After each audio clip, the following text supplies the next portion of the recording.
Welcome back to the Starborn Parenting Podcast. I'm Rick Cabina. I am Madeline. We are going to talk about something that is not fun. It's heavy stuff, and that is punishment.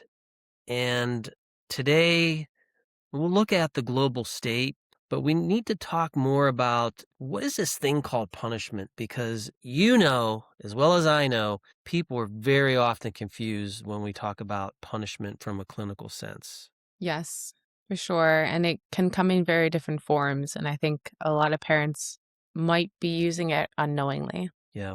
Well, let's take a step back and look at what's actually going on in the world. So there are many reports that look at physical punishment. So this is when people talk about punishment, this is typically what they mean. You're spanking your children, you are doing something physical to them in some way.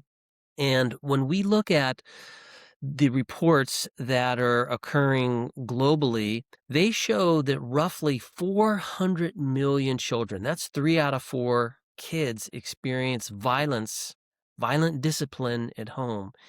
And that essentially means we are training those kids to use violence with their own children. And it's this cycle that's going to continue. And what kind of world are we going to live in when we have these incredibly high numbers of punishment? Mm-hmm.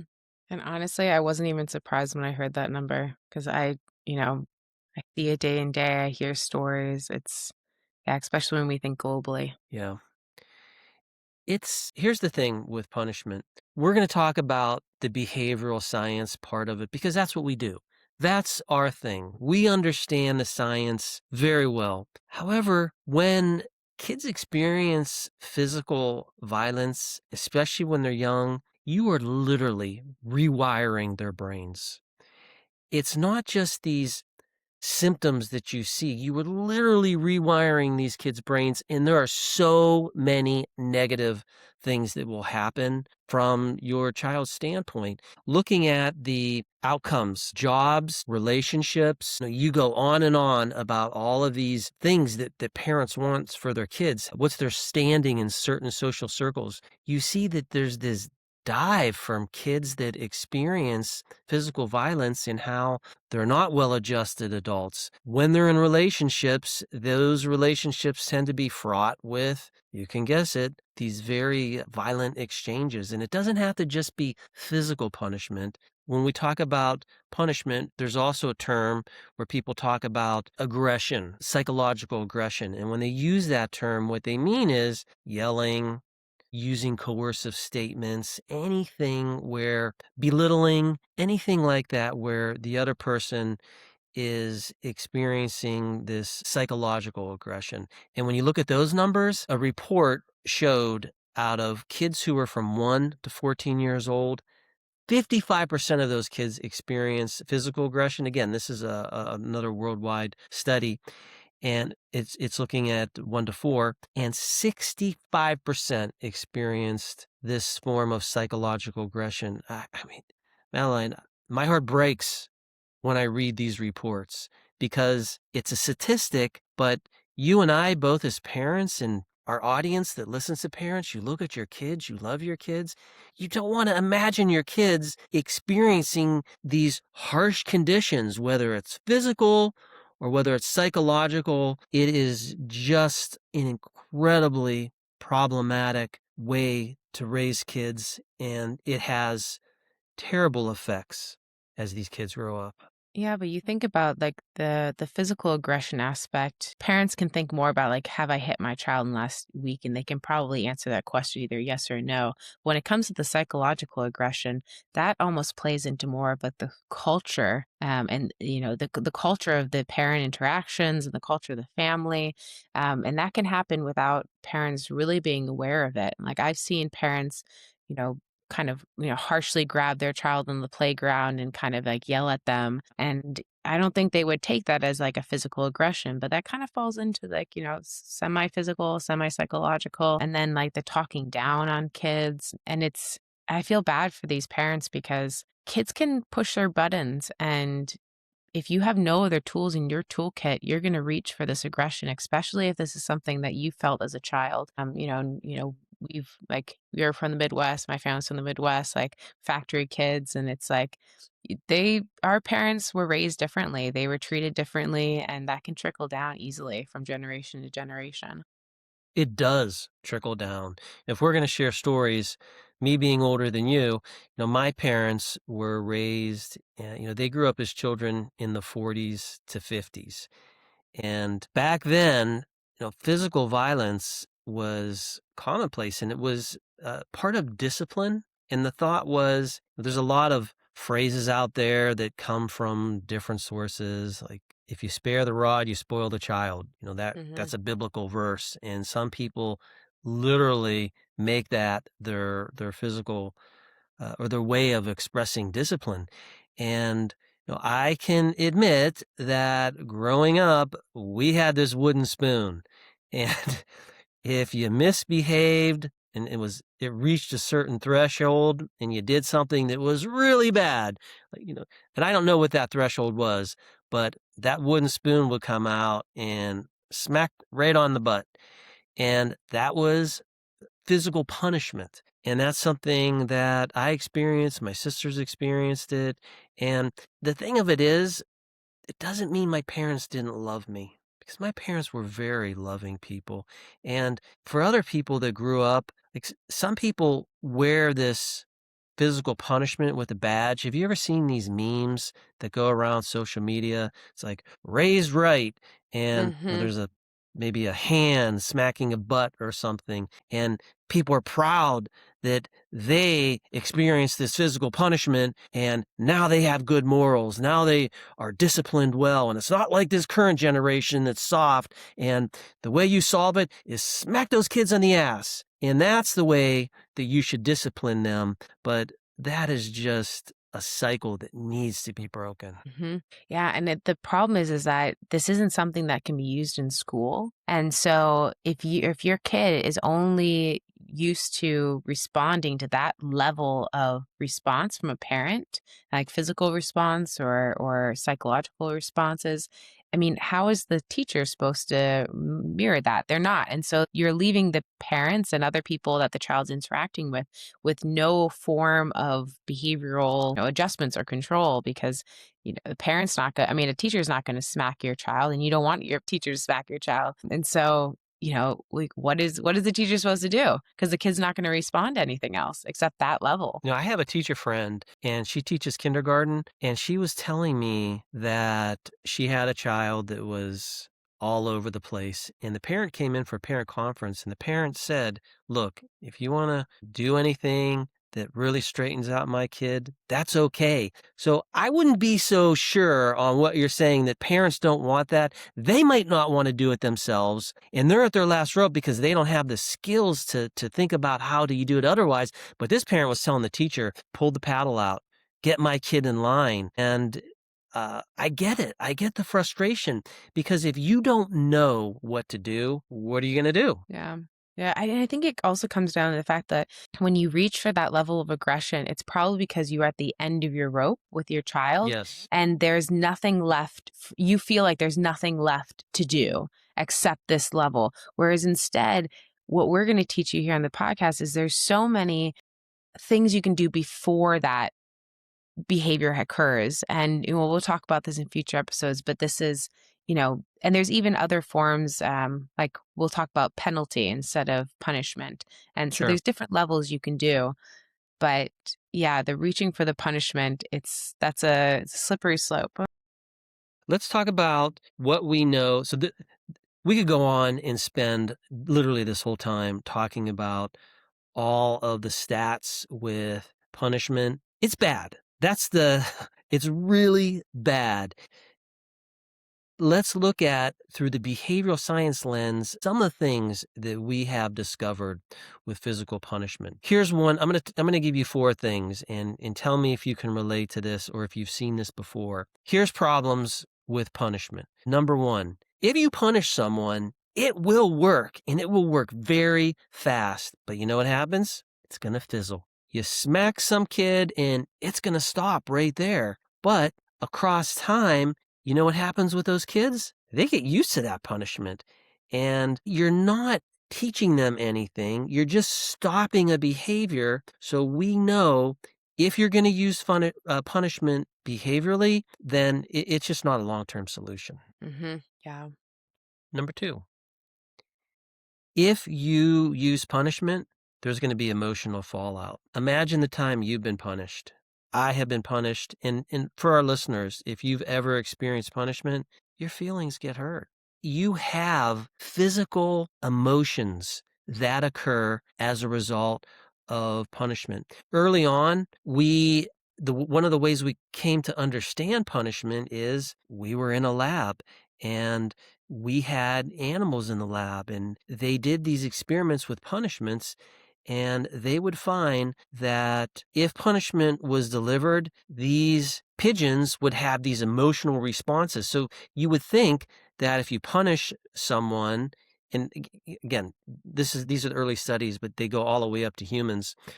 You would think that punishment, it calms the person down, stops them, they'll be quiet and docile. No, sometimes you will see that this punishment has this emotional fallout, which that right there, you want to have a good relationship with your child. What kind of relationship do you think you're going to have with your child if you're frequently punishing them? Yeah, I mean, your child's going to start seeing you as a person that instills fear upon them, and there's going to be an emotional response when your child's engaging with you.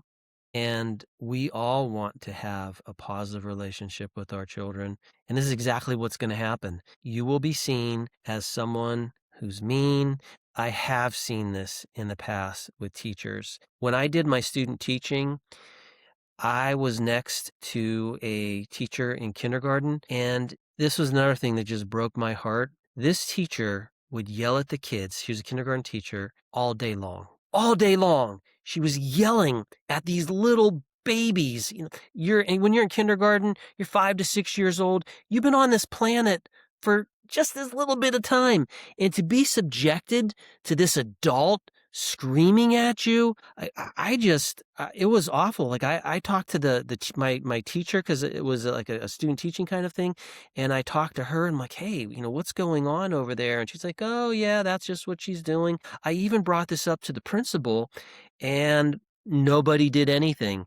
It can happen. We can have these emotional reactions, and it's terrible to witness, but it's even worse the effects that it has on kids. Yeah, I remember my dad used to raise his voice to us, and and then in school, if a teacher raised their voice even a little bit to me, I would have the same sort of emotional response that I would have at home, and it would seem like it's like, oh, why is Madeline getting so upset? It's like, oh, because it's these memories of being at home and having the same sort of like yelling, and it's like, I don't think we think about this as parents, is like how much there can be a downstream effect to all of these behaviors that we do to our kids. Especially because, like, as behavior analysts, like, we know that there's better ways. Yeah. Well, let's talk about a third effect of punishment, and that is if you punish your children, they are going to learn to avoid you, and they're going to learn to escape these situations or get out of these situations when this punishment happens. Positive relationships do not involve someone actively avoiding you. But Mhm. this is what we know with punishment. I don't like punishment. I know you don't like punishment. So what do? If there's a punishing situation, at a minimum, you're going to try to avoid that situation. Yeah, I remember I was trained to become a school counselor for in the early 10 years ago or something. But and there were these two girls. They were so sweet at school, and they were trying really hard. They were high achievers, and one of the girls got a bad grade on one of her tests, and she just started crying in the middle of class. And the teacher was trying to console her, and she'd already been coming to me for anxiety issues. The teacher sent her down to my office, and she started talking about how, she didn't want to get the pole. She didn't want to get the pole. And I was like, what is going on? And we found out that her dad just kept like a stick above the door. And whenever the kids would come home with bad grades, he would just hit them. And when we talked to This the is dad about heartbreaking. this, yeah, when we called the dad in to talk to him about him, he was a first generation American from China, and his response was like, "Yeah, of course I have a stick. Like it's not a like Every parent I know has a stick, you know, it's just it becomes so normal. Yeah. Culturally, it is interesting how you do talk to different people who have different experiences. We experience our culture in the United States. And of course, depending on your age, it's going to vary. You know, I have a colleague who he's a programmer and he's from India, and we were talking about schools. And he was telling me in schools, they will engage. This was his experience. He's similar to my age. They will engage in physical violence under any circumstance. If something is going wrong, it could be very quickly escalating into physical violence. So you are right. Different cultures approach this physical punishment very differently. Well, let me give you one more to wrap up this segment. One more piece of what happens, what we've learned with physical aggression. And we've already talked about this, but this is a fact. If you use physical aggression, you teach physical aggression. And this is one of the things that I wrote in my book. And I'll sometimes talk to parents about this, especially parents of my age and younger. If you hit your kid, you're hitting your grandkids. It's just so overwhelming to think about that. What you do with your children is likely what they're going to do with their children. If you hit your children, they learn that this is how you raise your children.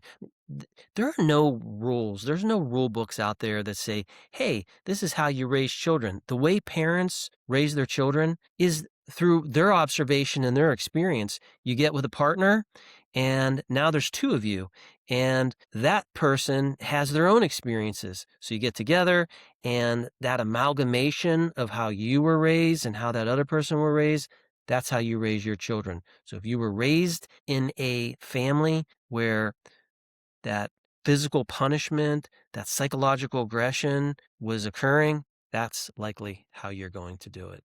Hmm. Yeah. Luckily, I think the world's starting to wake up to this, and we're starting to see the damages like long term, because there's some statistics about how this has changed legislatively. And in 1979, only one country had a full ban on this type of physical violence, and now there's 65 in 2024 that have bans. And so I think the world is starting to realize that this is something that they need to address. Yeah, that is encouraging, but I'm very skeptical of what these bans actually do. Mm, yeah. In education, I've seen where people have legislated, hey, you need to teach this way. Doesn't mean people are going to actually do it.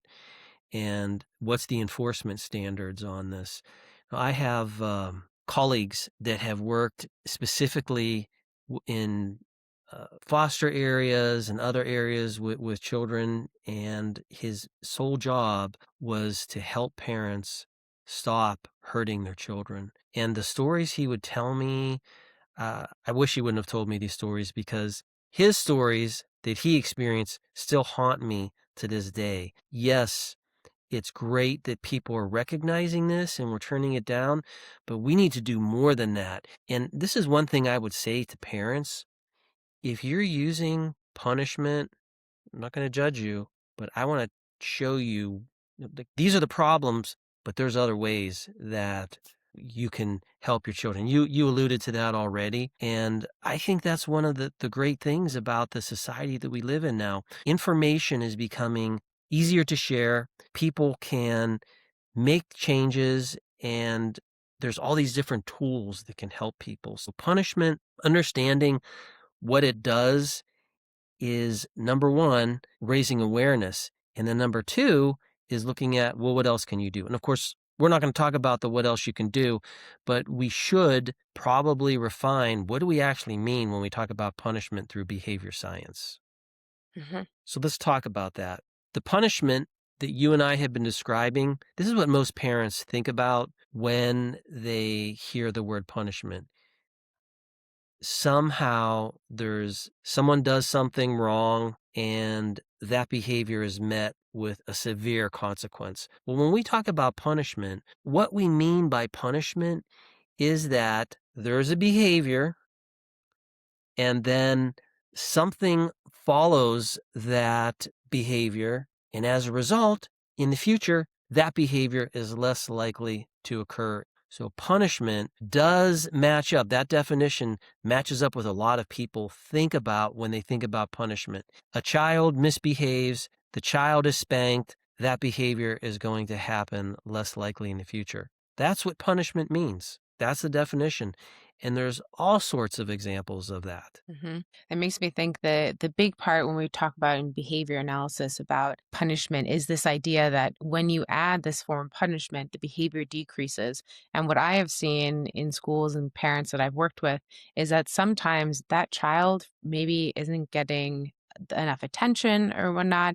And then that form of punishment, either hitting or yelling, becomes the only form of attention that child's getting. And so the behaviors that's causing that type of punishment from the parent is actually becoming a positive for that child. The child is engaging with that talking out behavior or breaking an item or having a tantrum more because they're getting that behavior from the parents that they want. Even though it's a bad behavior and they're getting hit or yelled at least it's some sort of attention. And so in those circumstances, it wouldn't even fall under like yelling or No, hitting wouldn't even fall under punishment because the no. child's engaging more with that behavior. But Yeah. you see that often. Punishment, it's easy to think about what this looks like when with children, but punishment children experience punishment in their environment all the time. Mhm. And here's an example. You see, you walk up, the stove has this redness to it. You touch the stove. That is called punishment. A child touching a hot stove gets burned. That behavior of touching the stove is going to go down in the future because of this consequence that happened, this behavior that was very painful. And that didn't involve another person. That involved this outside event that is driving that behavior down. And, that happens all the time in all sorts of different situations. Don't do that thing again because for whatever reason, there's some unpleasant event that you just experienced. Mhm, mhm. Yeah, my daughter blew out candles on her second birthday, and as she blew out, she breathed in the smell of the candles, and she didn't like that, and so now she's very cautious about candles because she doesn't like the smoke that it emits afterwards, and that was we couldn't do anything about that, but that was a punishing experience for her. That is a great example. And there are many things like that that happen that you're an observant mom, so you picked up on that. But sometimes things will happen with children and now all of a sudden you don't know why. Let's say that you're bringing your children over to visit aunt and uncle. And boy, uncle, gives these really mean bear hugs. And of course, uncle thinks that I love these kids. I'm the cool uncle. That kid all of a sudden does not like that bear hug. And now when it's time to go over aunt and uncle's house, they don't want to do it anymore because their behavior was punished. You as the parent don't recognize that. You don't see that, but that's a punishment. We're going to talk about later, behavior loops. And a behavior loop is something that happens again and again. And this is what can happen with punishment. You don't realize it's happening because you don't absolutely know what is a punishment for the children, what is rewarding their behavior. Sometimes it's obvious, but sometimes you don't know, and this is exactly what can happen. Yep. Yeah. So really driving home the main point is when it comes to punishment, it's anything that's added after behavior that causes the behavior to to um to decrease. Yeah. And one last example, you're at school and you say the wrong answer and the teacher corrects you. Mm, This is punishment. yeah. The behavior is going to go down in the future because you received this correction. I don't think people would get too upset with that because they're like, wait a minute, that's why we send our kids to school so that they can learn. So when we think about punishment, it's really hard to break free from the way of thinking punishment only means harsh discipline. When we talk about it clinically, it doesn't mean that. It just means that whatever this behavior is, it's followed by some event and it occurs less in the future. And it doesn't have to equal harsh discipline. So that's a big take home. Should we talk about the other form? Yeah, let's talk about that. It's called penalty.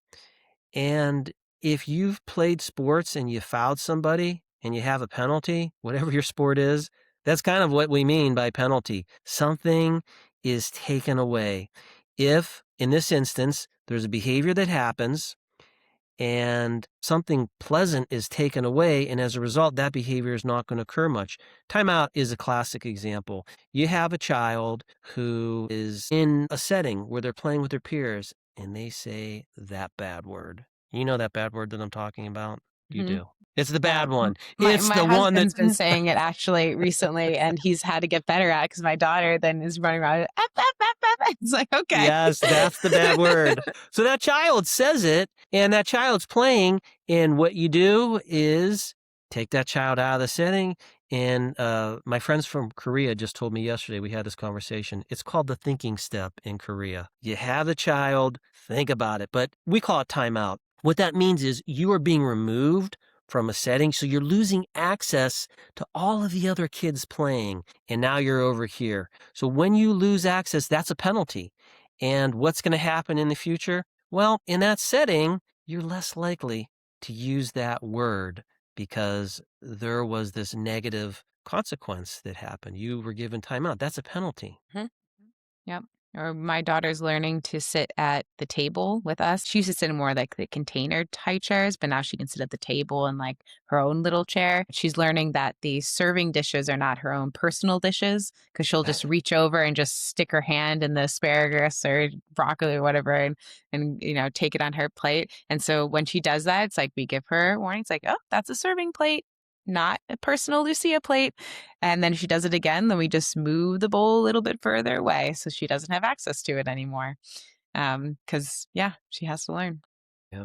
When I was growing up, we received an allowance, and I have to admit, I was an ADHD kid, like to the extreme. I was so hyperactive. And, when you're a kid, this is what childhood's about.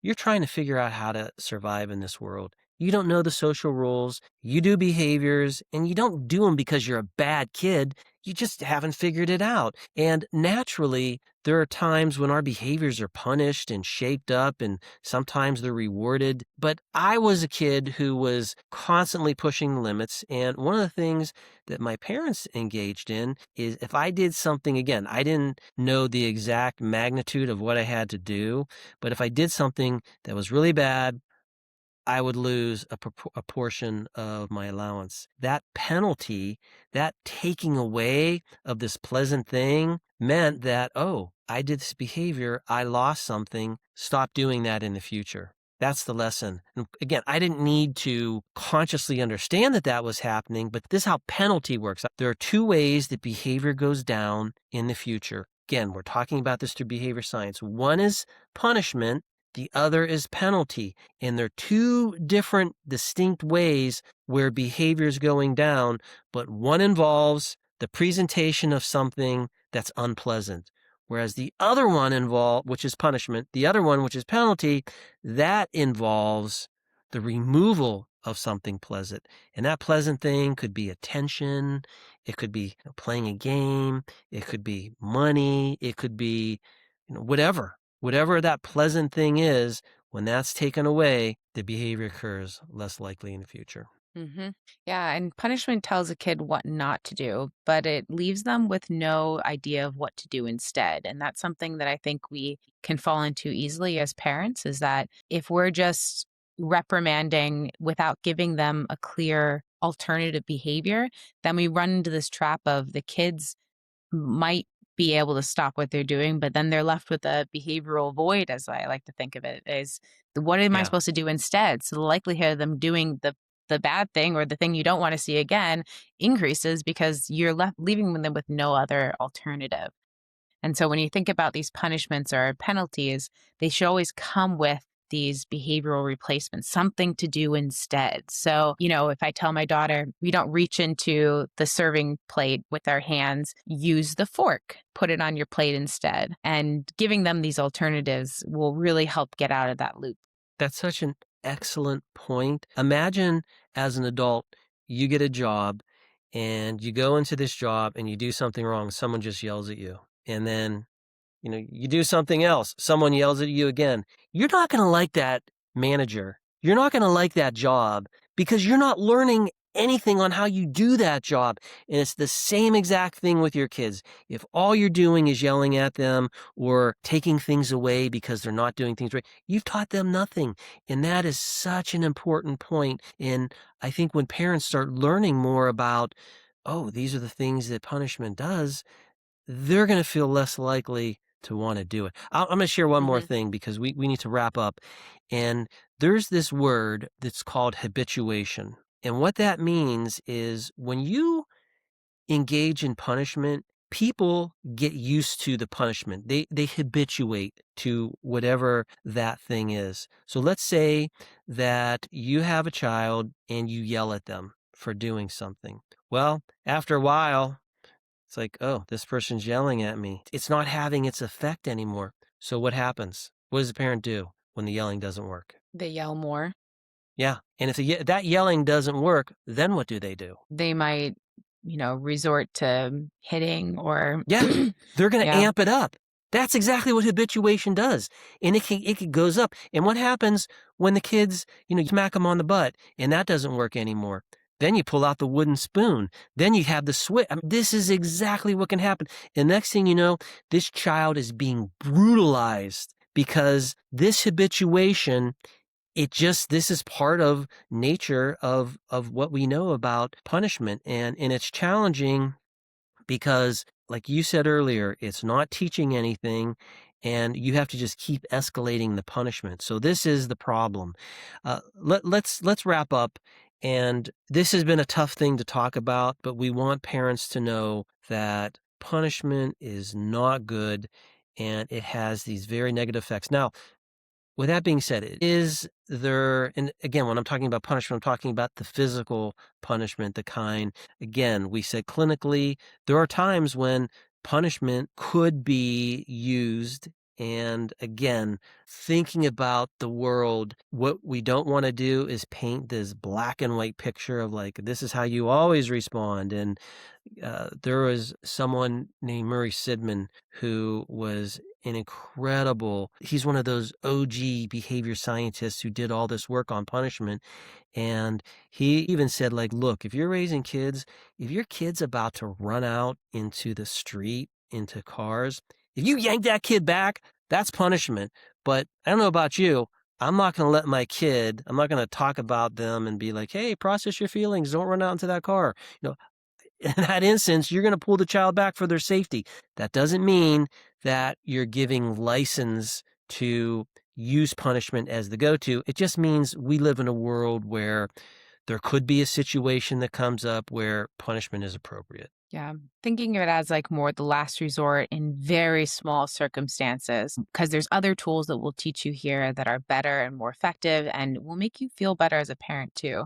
Because I'm sure it doesn't feel great to hit your kid, but we'll give you some strategies that will make you feel good in the process of also teaching good behavior.